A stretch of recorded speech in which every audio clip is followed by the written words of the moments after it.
A big shout out to everyone, guys. Thanks for joining in. We're just clocked over 9 o'clock, and welcome to August virtual session of Black Salt 2026. As Maria mentioned earlier, I do value everyone's time attending these sessions. So I want you to walk away with actionable takeaways that you can actually implement, whether it's one script or dialogue, whether it's one action point or one trigger point, which we're going to talk about the trigger point that actually can change your career. And it's really important that, we come to these training sessions, but it's not about obviously learning more. It's about actually bridging the gap between knowing and doing. So I'll get straight into it. First thing I want to do is acknowledge all our industry partners that make it possible for us to do these. These sessions could not happen without the support of so many of our partners and partners in crime, I always call them. And these might be industry partners and suppliers of CRMs and technology. But everyone who's running a business right now, I want you to think of anyone that supports your business as a partner. Don't look at them as a supplier. Don't look at your board person who puts up the boards, your sign writers, as a supplier and a fee for service. Look at them as your business partner. It changes everything, the way you interact. And I can guarantee you that relationship improves your customer service. It improves your day-to-day working. It just improves everything. So a real mind shift as well. So yeah, big shout out to these guys. Okay, moving forward, today's topic, and we are coming to you from the beautiful island of Crete, our second home. It's a very warm day for us today. We're probably hitting the high 20s, early 30s, but this is our second home. And a lot of people may have noticed that we do travel and we follow the sun over winter. We escape the Melbourne winter to come to Crete. And there's a story in that too, because a video I shared a little while ago is if you don't plan and know what you want, you'll actually won't achieve it. And this is something Maria and I have been planning ever since we got together, is how do we escape the Melbourne winter and be here in Crete? And I think it's an important lesson for everyone as well to say, okay, what is it that I really want? And we're going to go, and this session today is really digging deep and finding out what is it that you actually want that's going to help you move the gap between knowing and actually doing. So today is about less learning and more doing. Can someone share with me what does ONFM, for those people who don't know the term ONFM, what does it stand for? Just unmute and just shout it out. Yeah, November, February, March. It was on FM, October, November, February, March, and that was from Jasmine. Well done, Jasmine. That's exactly what it is. On FM is October, November, February, March. And in most marketplaces, those 4 months represent 40 to 50% of our transaction volumes, our number of sales. And it's really important to understand that, okay, if a third of the year is dedicated to almost 40 to 50% of our market and our volume and our written GCI, what is it that we need to be doing to prepare for these months, and today is all about setting up for these hot periods, because the more we maximize October, November, February, March, the more we actually maximize the quieter months. And there's a real strategy in doing it. Okay. So today I want you to think about managing outcomes, right? Stop managing outcomes. Stop thinking about how much GCI I wrote this month or how much GCI I wrote last month. I want you to start managing inputs really deliberately.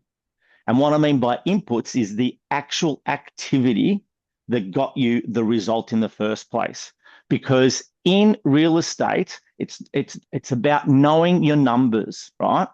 It's about maths, right?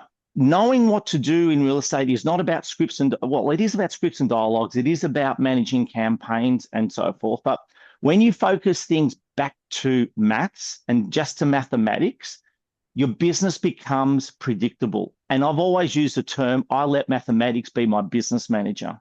And once you understand the inputs that actually get you the results, because it's really easy to measure GCI. We sell a property, we get a $20,000 commission, we do that 2 or 3 times in a month, and we've got, $40,000 to $60,000. But what most people are challenged with is reverse engineering it and say, well, what actually created those results? What was the work that I did?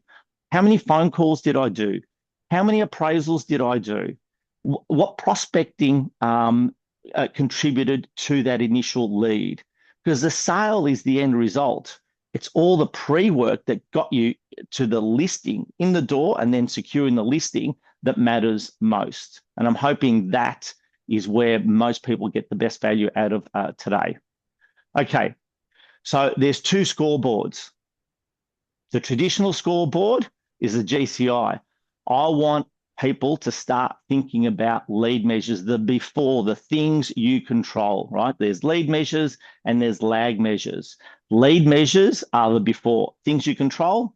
Lag measures are I the understand after, that, but is that an urgent repair? Yes. the result. Thanks, guys. And lead measures, lag measures, the before and the after. Okay, lead measures, the before, things you control. Prospecting activity, conversations, appraisals. You control that. You can ramp them up and ramp them down.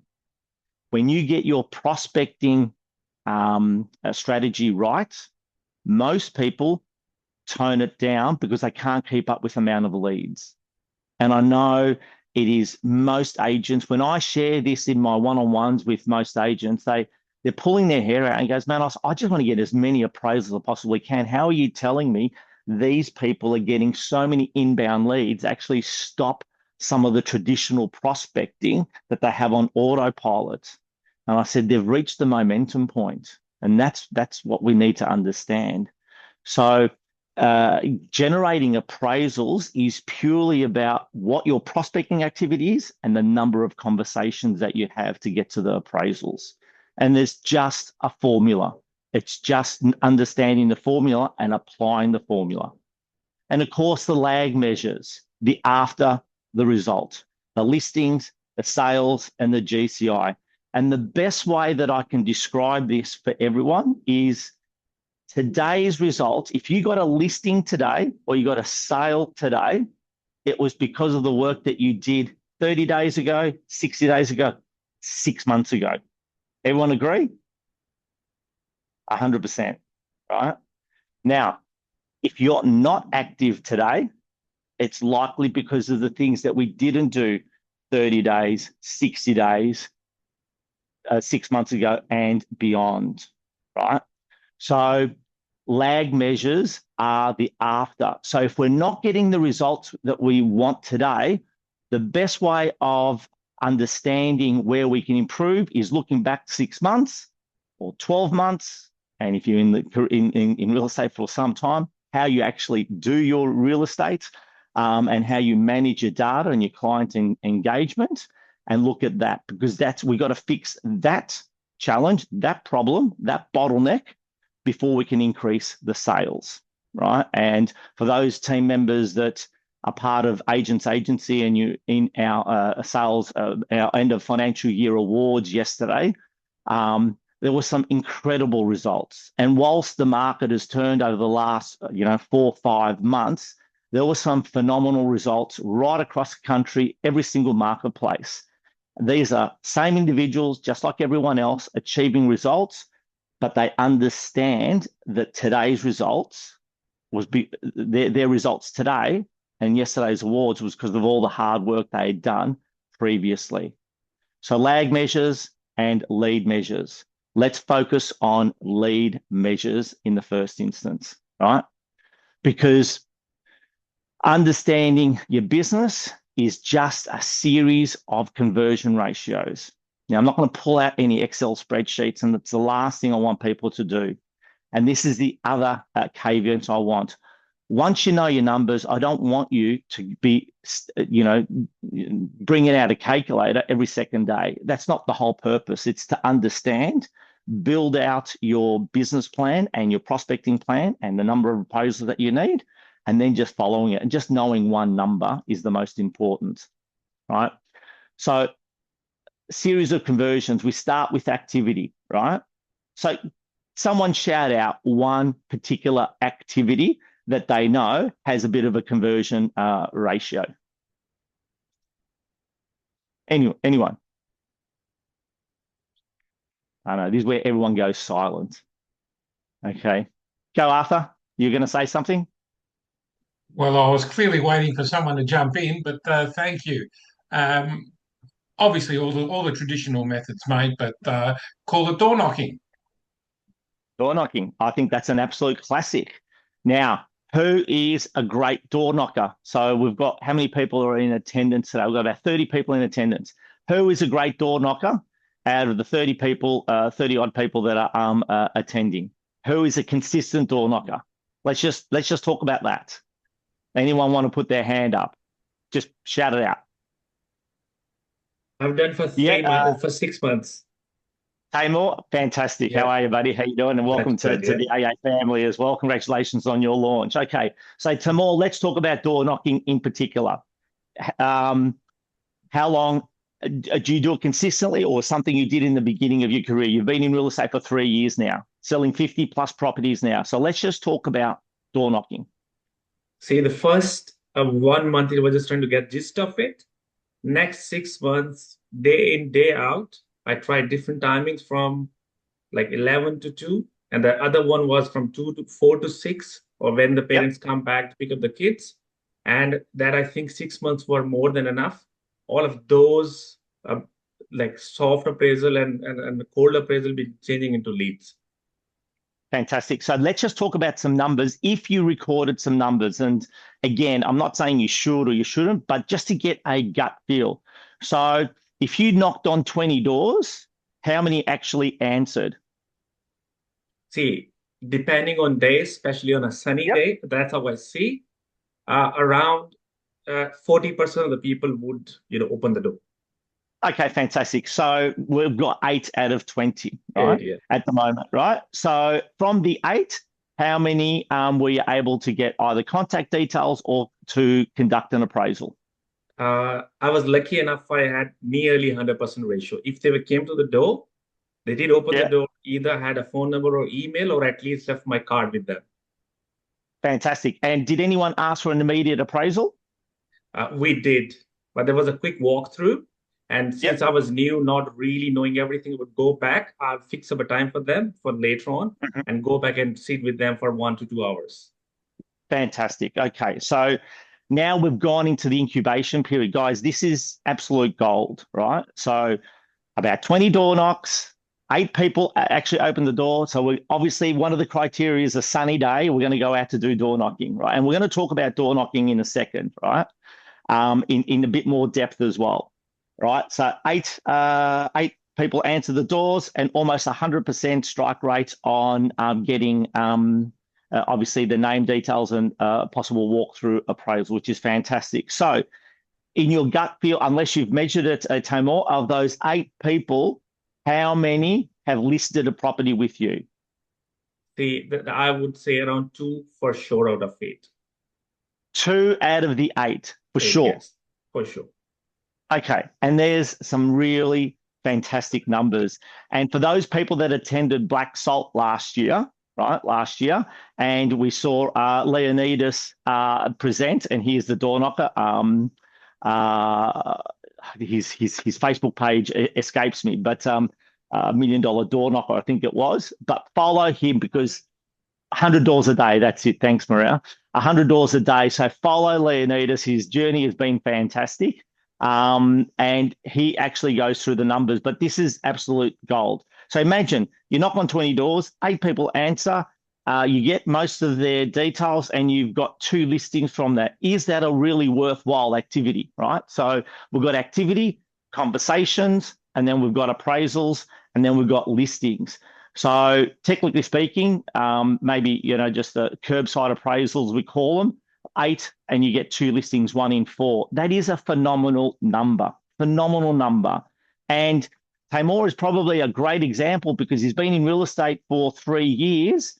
And Tamor, correct me if I'm wrong, how many sales did you do in your first year?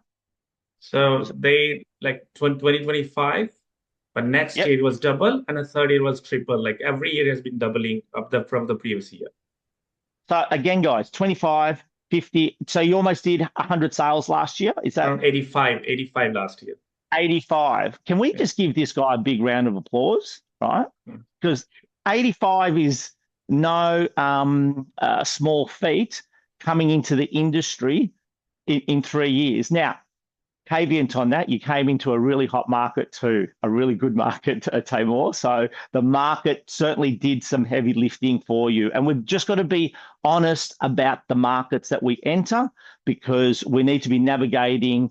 And we obviously on our one-on-one session spoke about, okay, it's a change market. So there's got to be some dialogues and obviously some vendor communication and vendor management that we need to obviously address, because the market did the heavy lifting for all real estate agents over the last, well, I won't say the last 3 to 6 months, but definitely prior to that period for at least 1 to 2 years. So we're all got to be conscious of that. And that's fantastic. Now, the door knocking secret, guys, really, really simple. Most people don't continue doing door knocking because they don't door knock for a reason. So again, when we talk about bridging the gap between knowing and actually doing and executing, what I want everyone, if you're not a door knocker, but we know door knocking, if from all the prospecting, if you attended the Art and Science of Lead Generation session some time ago, door knocking was rated as one of the #1 prospecting activities, cold prospecting activities, right? Because there's warm prospecting activities, which has got a higher return, but you've already got engagement. But the cold one, door knocking, is always at the top of the list in regards to its success. Most people don't continue that. And I'd say over 90% of agents do not do effective door knocking because they get so disheartened because they're just doing it cold. You've got to do it with purpose. So those people who haven't done it, or if you're doing it and you want to improve your strike rates, I can recommend just doing door knocking over these 2 periods. And that is when a property is just listed, invite the neighbors to the open homes with the home open, VIP open, and then when a property is sold. And so few people miss out on that opportunity. There's all this awareness that happens on these campaigns, and people just let listings slip through. If you just focus on those 2, door knocking for a home open, VIP open, I guarantee you neighbors appreciate it, and you will find that neighbors will bring their personalized invite to the open to come and visit. And they're what we call, incubating and now sellers. And of course, once you sell, you're providing some fantastic information, and we can layer it in so many ways. And this is not a prospecting session today, but it is so important to understand our activity and our lead measured. So really well done, Tamor, and thank you so much for sharing. So of course, once we appraise, we get into the listings and then sales and GCI. So right up to appraisals is a lot of it's in our control. And then of course, our success rate when we win a listing. From a listing to sale to actually writing the money, it's just process. It's just process. That's the easy part. We know what needs to happen, and we just got to follow the steps and make sure that we maximize the results for our vendors and our communication points. So that is delivery of service, okay? So our business is just a series of conversion ratios. And once you know your conversion ratios, you can actually plan 2x, 3x, 4x, wherever you want your business to go. Okay, moving forward. This is something I'd really like everyone to start thinking about, the business bucket leaks, right? So we're going to go through these, right? And we'll start with the first one, right? If you're struggling right now with not enough appraisals, right? Not enough appraisals, it's because of poor prospecting and not consistent prospecting. That's what it is, right? If you've got a low win rate, right, i.e., your win rate is not at a 7 out of 10. That is, for every 10 vendors that come to the market, you're not winning at least 7 of them. It's a listing presentation challenge, and you need to improve your listing presentation. Who knows their their win rate against the competitors? Anyone want to shout it out? We'll put it in the chat, and if it's in the chat, Arthur, can you just shout it out for us? Who knows their win rate? Jasmine's come in at 9 out of 10, which is pretty exceptional. Oh, that is absolutely fantastic. Absolutely fantastic, right? So, Jasmine, are you using the Hustle Playbook to record your... I've printed it. I love it. Thank you for your honesty. I have an Excel spreadsheet that I just document everything in. Every appraisal goes into it, and then it gets highlighted when I win the listing. And if I don't win the listing, it gets highlighted in red, and 90 days goes into my schedule. Well, 70 days. And then I also save it on my realestate.com app as a buyer. So it keeps telling me when they've got things going on. So I find out. And then if I don't get it, if they haven't sold it in 90 days, I get it on the second go around. Oh, that's fantastic. What a great tip to register them as a buyer on your realestate.com app, right? And if you're not doing that, what a great tip. That's a great tip, Jasmine. Well done. To be able to track their intention and stuff like that. So there's a lot of tools out there and some simple things and strategies that we can do.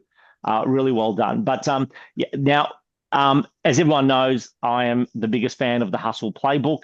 And whilst lots of people use Excel spreadsheets and stuff like that, it's the same principle. You're recording your appraisals, right?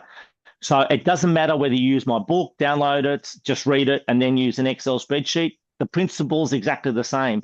And I've always said, in most instances, you're going to learn some strategies, but we need to pull those strategies apart, pull them back together to make them your own. And when you make it your own, you're actually going to probably use it more. So I don't care if people download this, R&D it, change the color of it, change the name of it, whatever it is, use it on an Excel spreadsheet, so long as the principle is there that you're tracking your appraisals. Joel Hood, he openly said that when he was stuck at about 1.2, 1.3 million when he was operating in the Melbourne market, that the only change he did in his business for the following 12 months, which added another 600,000. So he was able to go to 1.2 to 1.8, was implement the Hustle Playbook. He was digital, always has been. And then he said to the team, you know what, let's just implement it in a hard copy, and it changed his business. And a lot of people who go to a hard copy often say to me, especially when they write it down, they say to me, Manos, I picked up that particular listing because as I was filling the book out on past appraisals, it jogged my memory to call them. So please download it, understand the principle of it, and use it, because it is really important, because the Hustle Playbook helps you determine your listing win rate, your success rate. And it's really important. Again, if you've got a success rate of less than 7 out of 10, it is a listing presentation. So you need to upskill your listing presentation. And we did this exact exercise with Jason Sterling, one of our directors, and he was missing listing, and we just tweaked his presentation, and we actually introduced the buyer walkthrough, the buyer agent walkthrough, because he works with the buyer's agent, and then that changed his conversion. So it's just looking at it, fixing the problem, and then moving on. If you've got a low referral rate, it's poor delivery of service. This is the harsh truth. Now, I did an exercise a few weeks ago. I put it on a video as well. So if you're not following me on my Instagram page, please do. I'm sharing all these insights on videos, on 60-second, 120-second videos. If you've got a poor delivery of service and you're not getting referrals, you're not getting referrals because of your poor delivery. And the statistic we found is we analyzed 3,000 odd listings that came into our network and we had the lead sources for it, 48% were past clients and referrals. 48%. And that's across the board. So that's a really big number. So if 1 in 2 listings is because of past clients and you're not there yet, and because we've got so many agents, it's a benchmark figure, guys. It's a benchmark. That means delivery of service is not where it needs to be. So start thinking about being memorable, and then, of course, your client engagement strategy. And all these things can be fixed. These are holes in your bucket. If they're possibly holes in your bucket, they're easily fixed. Just understanding it. Low repeat business, poor seller buyer database follow-up, right? Guys, it is all about the follow-up, right? We don't have a lead generation challenge. It is about the follow-up. Over the next balance of, obviously spring is only 10 or so days away, 11 days away. But the spring campaign to actually get people onto the market happened, at least 30 days ago. We're talking about high intent sellers. So we've got a small window between now and possibly the end of September to start listing over 40 to 50% of our yearly volumes, right, during these periods. And of course, just before February of next year. So I want everyone to understand, if we can just start following up some past sellers, buyers, and people in our database in this hot period, those with high intent, if you've made it easy for them to call you, they're going to call you back, right? Regular low discount fee. If you're being challenged with fee pressures, it's because of poor confidence. It's poor confidence, and you're not backing yourself.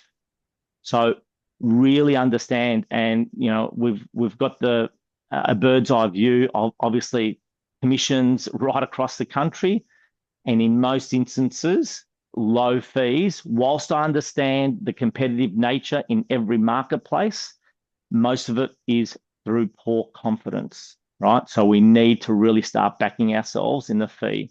And the best way an agent can bring value to their fee is their own self-belief. And I want you to think like this.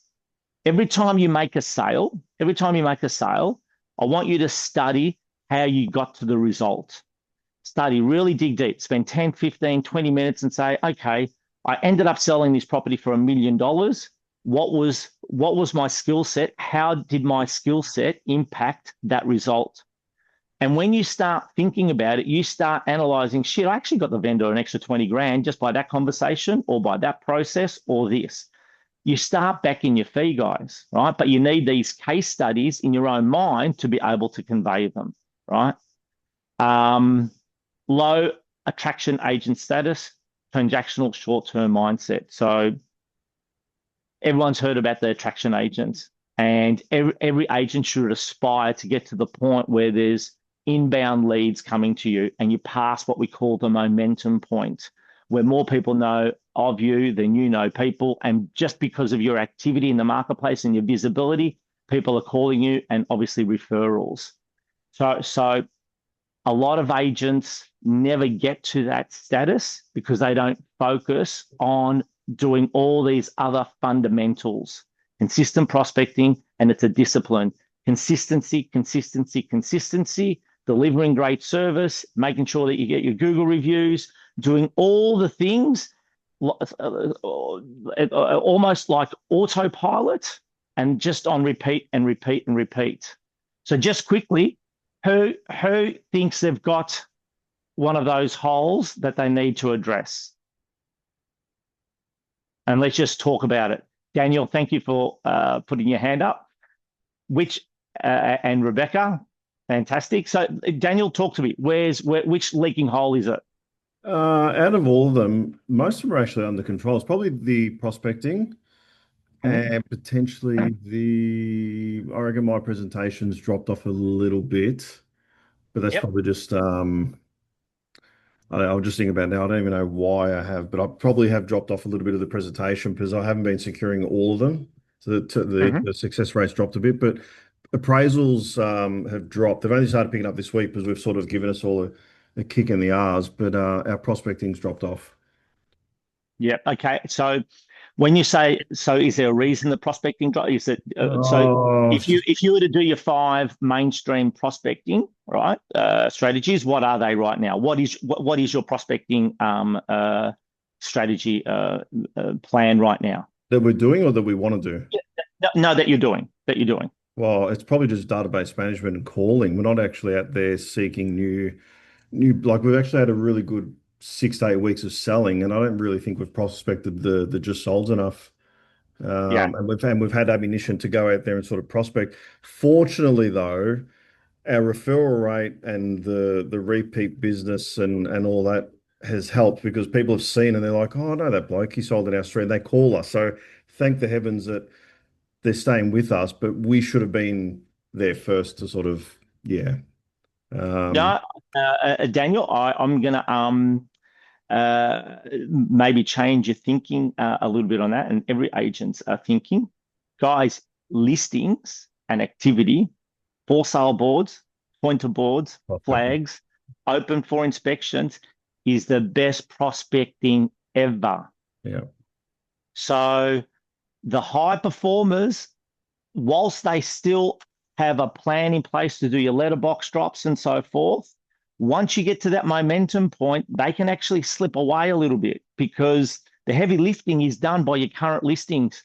What I suggest there is, Daniel, right, and this is really important, right, because you said we haven't been doing the just solds and the just listeds and so forth. So reduce the number. Reduce the expectation, for example. And I shared this with an agency recently. I said, you're feeling guilty because you know you should be doing your just listeds and your just solds, and you're thinking I should be doing 250 or 100 just listeds and just solds. But because you know you don't have the time to do the 100 or the 250, or you didn't find a person to do it, you just don't do it, right? So we got to go to the point of least resistance, right? I want you to be doing 5 or 10 or 25, and then that's it. Everyone can do 25. Yeah. Everyone can do 25. So how many properties did you sell last month? I think it was 6. 6. 6 times 25 is 150 doors. Yeah. That maybe you could have door knocked, or maybe you could have just put a brochure in there, sold. Oh, we definitely did the brochure drop stuff. We're just physically knocking, no. But Magic 25s, Magic 50s were all done 100%. That was done. That's like a bare minimum. Okay, well, you are doing the prospecting, right? So if you want to increase your number, then you go from 50 to 100, and then you just put the mechanics in place. Well, what's it going to take to get from 50 Magic 25s to 100, right? If you want to increase your numbers. But please don't take away and that's why I always say to everyone, stock on hand, which a lot of people don't often talk about. How many listings should I be holding? And I say to everyone, as many as you possibly can physically, right? And so long as your delivery or service doesn't drop. Because I want you to think like a supermarket. If you walk into a supermarket and you had empty shelves, does that inspire you to purchase anything? Does that create any energy? Of course not. When the stocks are fully stocked, it creates energy. It's the same thing with obviously ourselves listing and selling. The beauty about having lots of listings is it's a for sale board and pointer boards and flags out there in the open, and people see that activity. So be really mindful of that, right? So any other bucket leaks? Anyone else have? Thanks again, Daniel, and congratulations on a PB last year as well. I know how hard you guys have been working to get there, so really well done. Thanks, man. I know Rebecca had a hand up, Manos. Rebecca, where's your leaky hole? Okay, so I thought I'd missed the bullet there. Thanks for pointing that out. I would say low win rate. Yep. When Daniel was just talking about, because I was thinking prospecting, but then we're actually getting enough appraisals. It's the win rate that we're probably lacking on. As to why we're not winning, I don't know. I look at the information that we're giving out to people, comparing it to others. We seem to be on par with everyone. So there's obviously something there that I could be doing better. And what that is, I'm yet to find that out. And are you asking the question? Absolutely. Always ask the question, but I also don't like to be very pushy. Being in a regional area, we find that a pushy agent can sometimes come across as a bit of a bully. Yep. You know, I don't want to push someone into doing something immediately. I find that then they sort of may have regret, or they may have remorse with you. You're not building that confidence in that relationship with them. I do like to have constant contact, so I'm always reaching back out to them. Oh, did you see the house down the road sold for you? It got set amount, and I leave it at that. I don't ask for the business. It's just another point of contact, and Yeah. you know, just constantly trying to put myself at the forefront of their head, that they're thinking about me, but I still sometimes, I have that low win rate. So we're talking about you're actually pitching for the business. You've done an appraisal, Yeah. and then they've chosen the opposition agent. Okay, so there's Correct. two ways we can uncover the reason why, right? Number one is obviously ask the vendor, appreciate your decision, disappointed we lost out on this opportunity. Love the brutal honesty as to why, what we could have done better, right? And Ask that question every single time. Right. And the challenge we have when we ask it is that most people will give you, it was a toss of a coin, we knew that person, blah, blah, blah. They may not give you the brutal truth. Sometimes getting someone else from your office to call and say, just calling on behalf of Rebecca, obviously disappointed in this instance. I'm not calling to change your mind. I'm calling you to wish you all the best, but just some feedback for ourselves. We always want to improve our services. Can you give us the brutal truth as to why we may have missed out on this on this occasion, right? And sometimes you will get that response. It's a hard one, but then there's the other way you can find out why you won. So from those listings that you do win, after you've signed up the listing, can I ask what was the big thing that attracted you to our business and obviously secured the listing? So once you understand the wins, you say, okay, maybe I didn't showcase that in the losses. So it's a good way of demonstrating. And then you've just got to pull your listing presentation apart, right? And if you go through this, guys, if you go through the sales agent framework, right, and go through page by page by page, and again, if you haven't done it, it's a 2 to 3 hour exercise. All the information that you need is here. And then go through your listing presentation, your campaigns. You will have to spend 2 to 3 hours on it, right? The best story I can share with you is Phil Harris, right? So Phil Harris, and I know some of our members, Nigel in South Australia, will know Phil exceptionally well. I met Phil when he was a sales agent for Ray White. And this is well before he launched his own business. And Phil Harris did this, Rebecca. For 6 months, he didn't list the property in his first 6 months of real estate. Now, if you know Phil, you'd think, how on earth could this guy not, have listed a property, right? He's got that natural charisma and talent. But he was a young kid. He didn't know the ropes, came out of being a tennis professional into real estate. And at a conference we attended where he spoke, and it was only about 14 of us, it was a business planning thing. He goes, the best thing that he did is he was losing. So he said, stuff it. He took 1 week off without pay from his office. And for 5 days, he just practiced his listing presentation and he just pulled it apart. He recorded himself, heard his voices, started writing all the questions that he needed to ask and bulletproofed his presentation, right? And through practice and practice and practice, and started to understand that great questions are what wins listing presentations, right? So, and if you think about that, that exercise changed his career. I mean, just that exercise alone has, like if you put a dollar value to that exercise that he did that week, it's phenomenal, right? So sometimes we have to pull it apart and just practice and pull it back together. And then when we do win a listing, look at the whole process, because there's 4 listing presentations, right? There are 4 listing presentations. Number one, the presentation before they meet you. And most people, 50 to 60% of all sellers, have decided to use you when they call you in. And you haven't even met them yet. But that's the psychology of a seller. Then it's the phone call. When you get the phone call, that's the second presentation and probably the most important. Do you nail that phone call presentation, right? And, finding out motivation, destination, and timing, or parts of that. Obviously, the follow-up to the booking the meeting. Then, of course, the in-house presentation. And, of course, that's whether we sit at the kitchen table, go through the tour first, and there's no right or wrong. It's got to be you.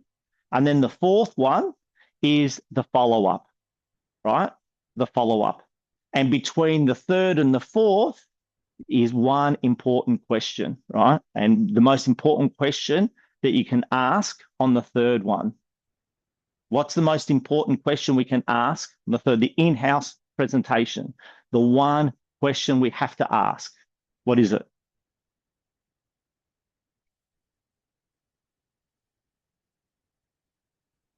Anyone? I would When are you looking at, what's your time frame? When are you looking at what's your selling? time When do frame? you want to start? They're all great questions, and they're obviously finding out and uncovering. But the one question is, Rebecca, I've presented this and I've presented that, and I've showcased our sale method. Are you happy to get the ball rolling? Asking for the business. It's the most important question. The most important question. And if there's ever, and I don't want you to think that you need to become pushy salespeople, but your job is to get a result, and whether it's a buyer you're negotiating with or whether it's a seller. Rebecca, I've really enjoyed our time with you today. Really enjoyed looking at your home. I see a lot of value. I think we can do a really great job. I hope you feel the same way. Is it okay we get started? Can I get the paperwork started? Use your own language. You've got to use your own language. Every single presentation, right? Would you like to get started? Would you like me to book the photographer? How do you feel about getting started? Can I pull the paperwork out? And it's got to be natural. It has to be authentic. It's got to be said with confidence. But that is the most important question, right? That any real estate agent asks at the listing presentation, right? It will win you more business than you think. And I remember hearing that for the first time because, Rebecca, when I started in real estate, I didn't want to be a real estate agent. I got into real estate because I lost the bet with Maria, right? The last thing I ever wanted to do, and because I felt that most real estate agents were pushy and so forth, but I attended an ARA conference that John McGrath spoke at, and he said real estate is all about the last 10 seconds, 10 seconds of courage. And that was my light bulb moment because I never used to ask for the business. Do you know what I mean? I didn't want to be the pushy real estate agent. And he said 10 seconds of courage. He goes, can we get started? I'd love to represent you. I'd be honored to represent you in the marketplace, right? But it's got to become genuine. That changed everything for me because suddenly I wasn't thinking that I was pushy. I started thinking and adding value to myself. I can really help these people. Another thing that I learned it from Maria, right? And those people who have seen some of my presentation will know this. I used to, who hates losing a listing, getting that phone call,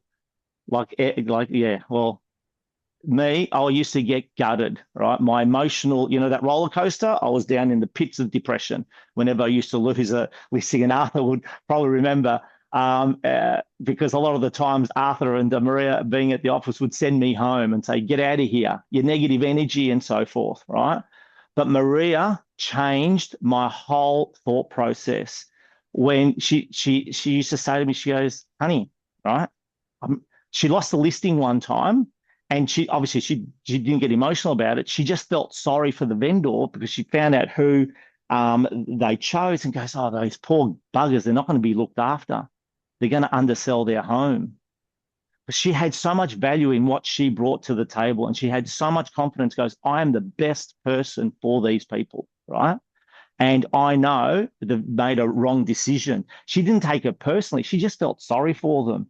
That's a huge mindset to obviously get to, but it all boils down to understanding the value that you bring to the table and the success that you've done for other owners. And you have. I guarantee you, when you do the exercise and you study your past case studies, Yes, we do our case studies to promote to the wider public and get it out there for our next listing. But half the time, it's to give confidence to us. I did a fucking great job. I did a great job for these people, right? And we've got to start internalizing that, right? And it becomes, and then you become invincible out there because you exude that confidence, right? And that's what most important is. Rebecca, thank you so much for sharing. It's so important in these sessions and for Daniel. What time have we got? Yep, 10 minutes. Perfect. Okay, this one, I'm not going to go into it in too much depth, but if you don't know your appraisal to list to sales ratio, you're challenged. There should be 100% here. Should be 100%. If you do not know how many appraisals you need to do to get to listings and then to sales, you got to know. You got to know what your appraisal to list ratio is. 4 appraisals, 1 listing, and 0.9 of a sale, because obviously we're going to get some withdrawn. You got to know your number, right? It's so important. And that's why monitoring your appraisal to list ratio is so important, right? So please do that. If you haven't, you can't have a fantastic ONFM unless you know this number. Joel Hood wrote $3.6 million last year himself, not his office, himself. And we had a session with him last week, some business planning, and he goes, Manos, my number to do the 33 appraisals now a month. 33 appraisals is his number. So he knows what he needs to do to get to his results, right? And for those people who aren't following Jensen Spencer, please do.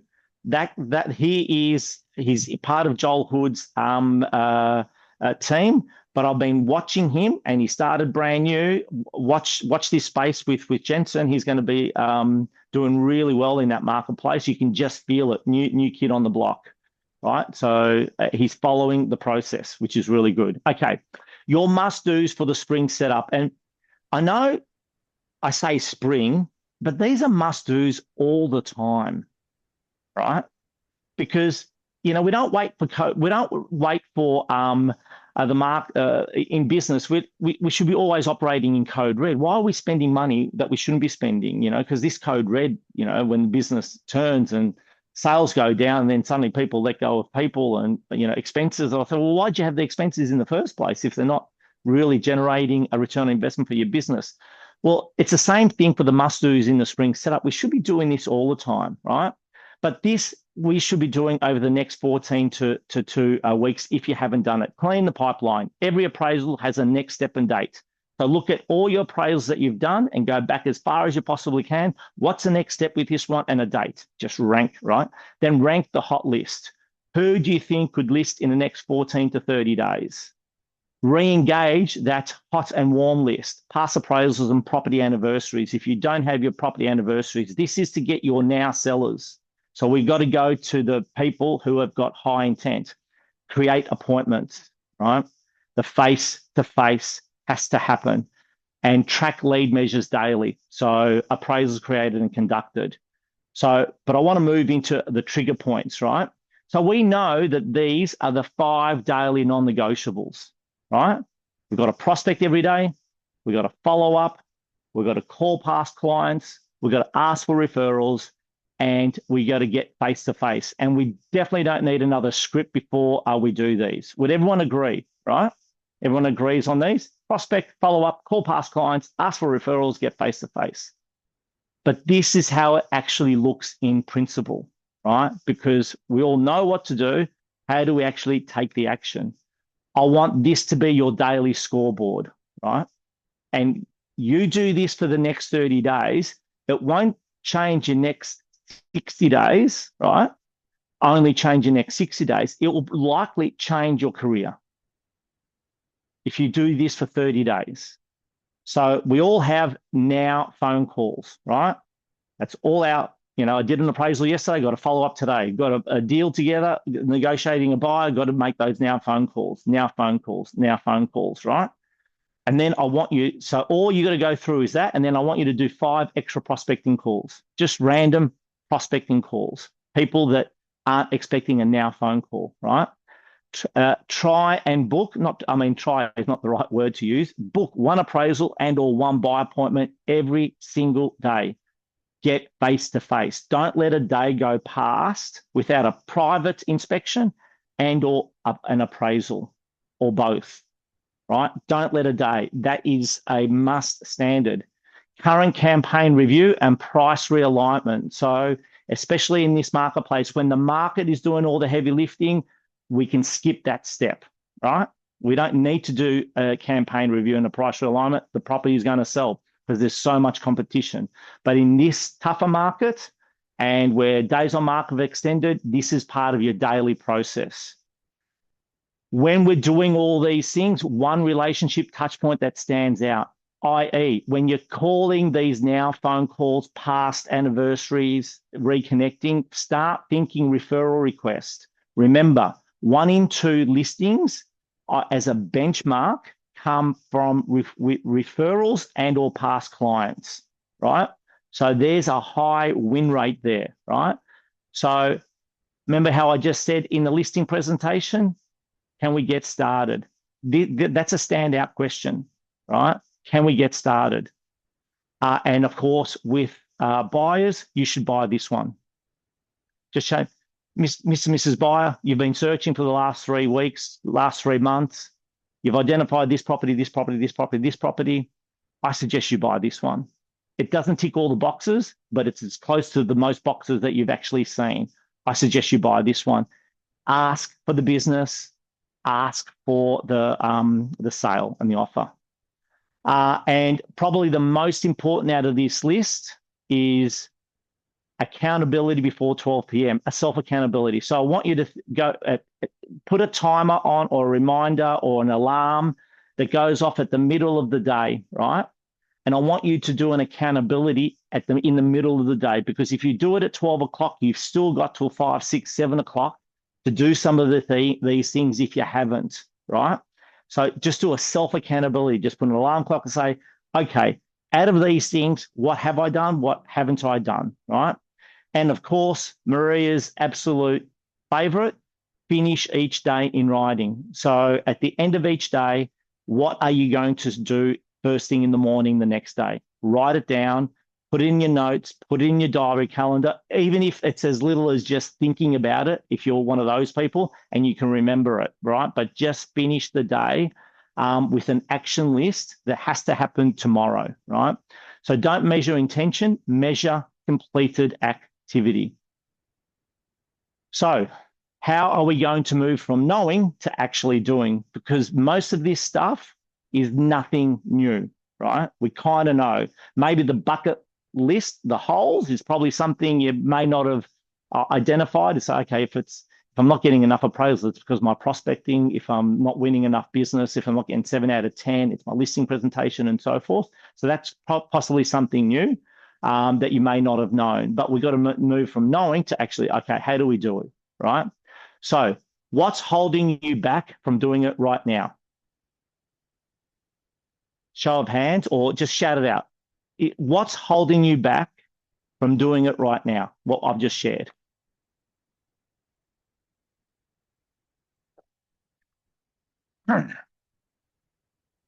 What do you think may be holding you back?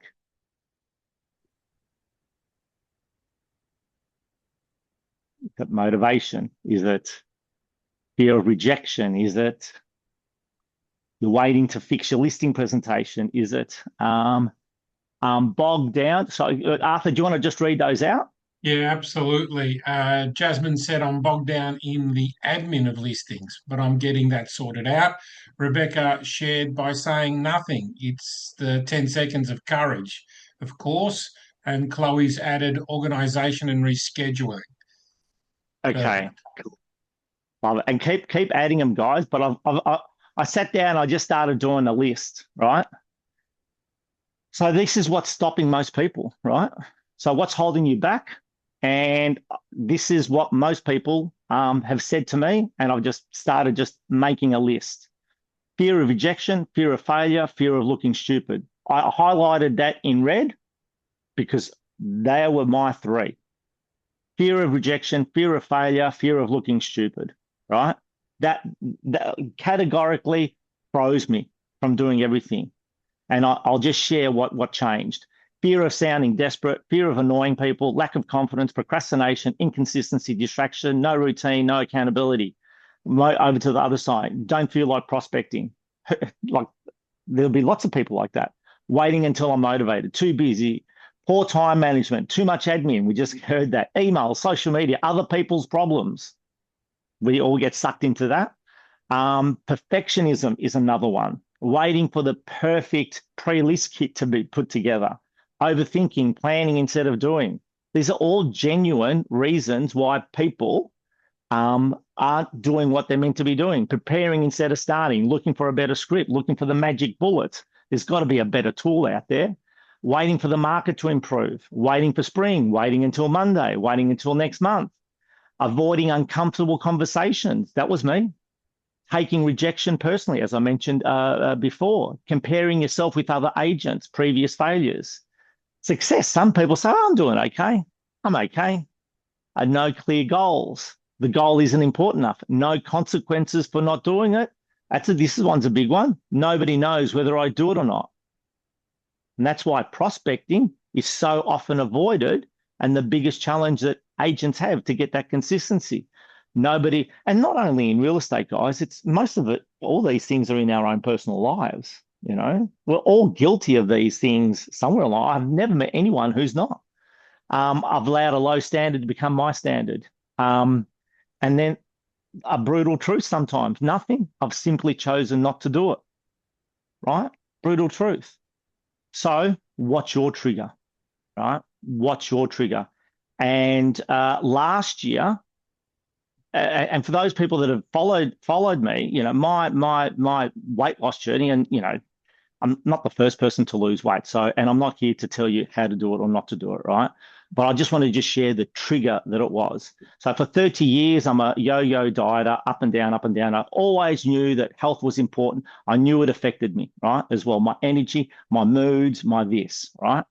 And the regret of not doing it, and that mental crap that goes through your mind, those terrible conversations that you have yourself. The conversations we have with ourselves are the most brutal, and I was totally guilty of it.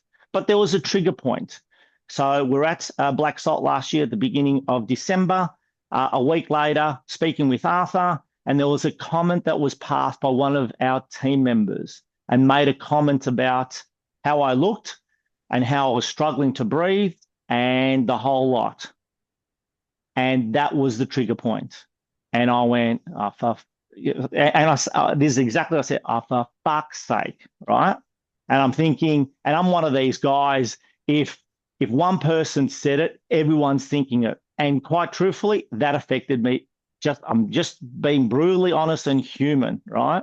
And more so for myself. And we know we have to do it for myself. So I locked myself in the room for a couple of hours and I got my phone out and I said, okay, I've tried a personal trainer. I've tried this. I've tried that.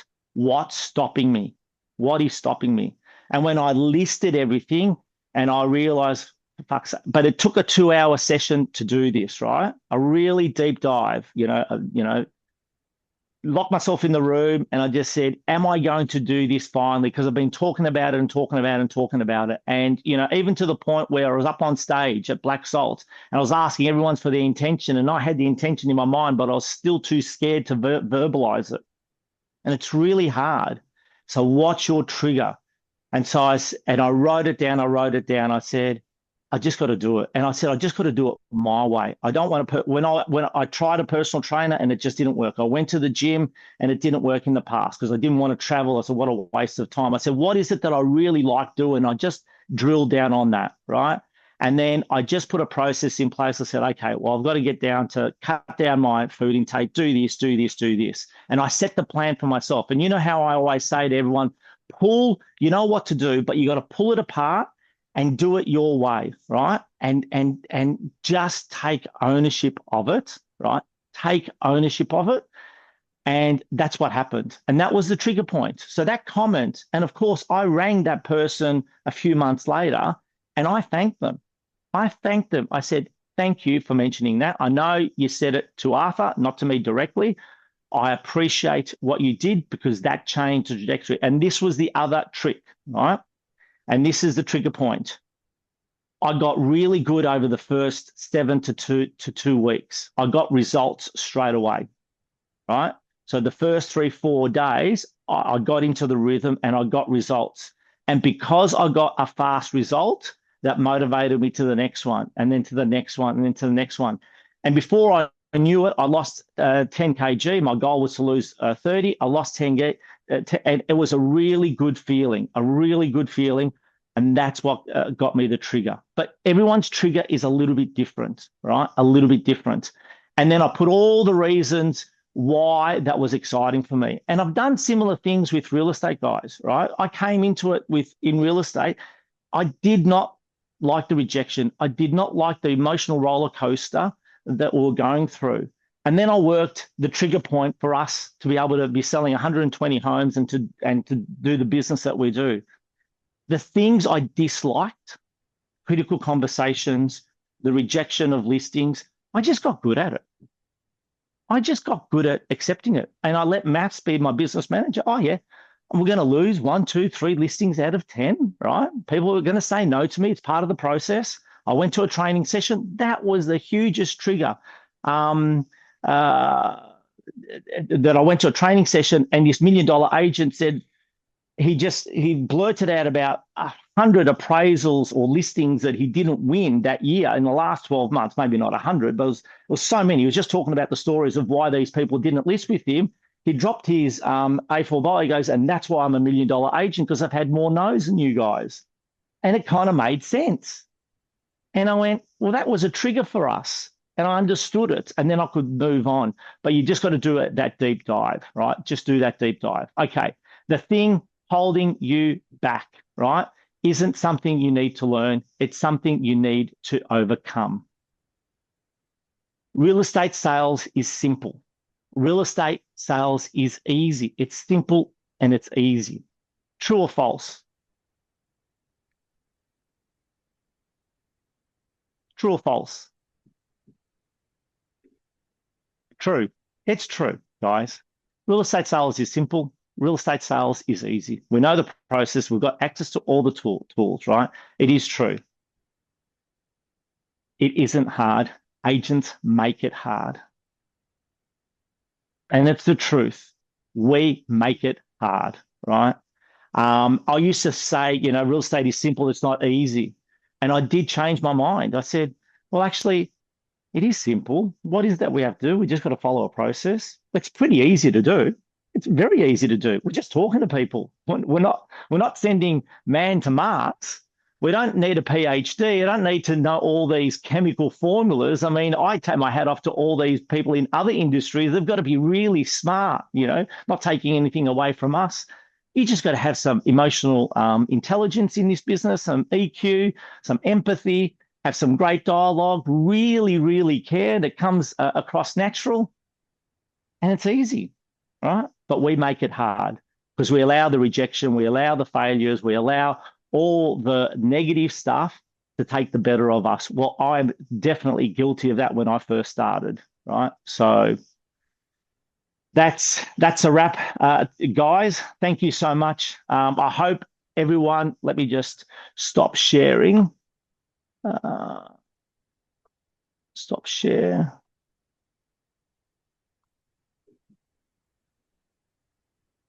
Have I stopped sharing, Arthur? Not quite yet, mate. Why isn't the stop share? There it is. That's it. Thank you. Okay, done. Okay. I know we've just gone over a little time. Guys, thank you so much. Any questions so far before we wrap it up? Is anyone, those people that have stayed on, have you got any questions or any challenges or anything you'd like to share from today's session? I know we've had one request for some books, Manos. I've asked them to email me. So Yep. Joel Macri, please email me and I'll see that they come out to you. Yeah, Joel, if you visit Black Salt, BLACSALT.au, it's our training platform. Just go in there, register your name in there, and you've got all the downloads instantly from the blacksalt.au website. All the resources you'll find, every past training session that we've done virtual, you'll see also our Black Salt sessions. For those guys, and there's a whole bunch of videos from past sessions that you can see, just go through our YouTube channel and pick the one that you like. The resources are there. You just need to dedicate some time. If you have not read any of those books, the Sales Agent Framework, the Hustle Playbook, Game Day Workbook, all those, take some time and do it. Those couple of hours may be what change your career. It really, really does. We're into the spring selling season, guys. I think the market, whilst it's tough, I think there's some confidence coming back into it. I think buyers and sellers are accepting this as a new normal. So hopefully our sales volume transactions will increase. I've got a good feeling. I believe interest rates are going to be like this for the next, I don't think we're going to see a change for the next 12 months, early 2028. I don't think they're going to increase. I don't think they're going to decrease. I think we're going to have this market over the next 18 months, literally. I think we've all got to get used to it. And I think obviously the vendors and the sellers, the buyers and the sellers will. So it's just going to be a normal part of our process. This will be the normal, which is fantastic because we're all just going to be in flow. So yeah, again, thank you so much for joining in.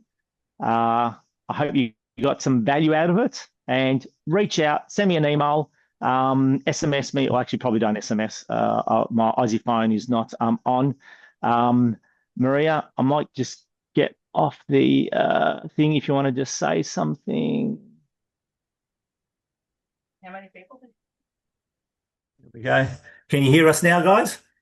I've got to put my glasses on. Yeah, loud and clear. Yeah. So again, a big thank you, Maria. Thank you for taking the B-rolls and doing all the socials. Okay. Fantastic. We're going to work out what it is. I'm getting better. I've already put a story up. Oh, fantastic. There you go. All right. I'm getting there. Good to see you, everyone. We're back in town as well for all our AA members. We're back in town in 5.5 weeks. So really looking forward to catching up with everyone on the way back. Register for the Black Salt Conference, guys. Register for the next month's training session. Lots happening. And for the gala. All right. Good to see you guys. Thanks again, guys. Team, be good.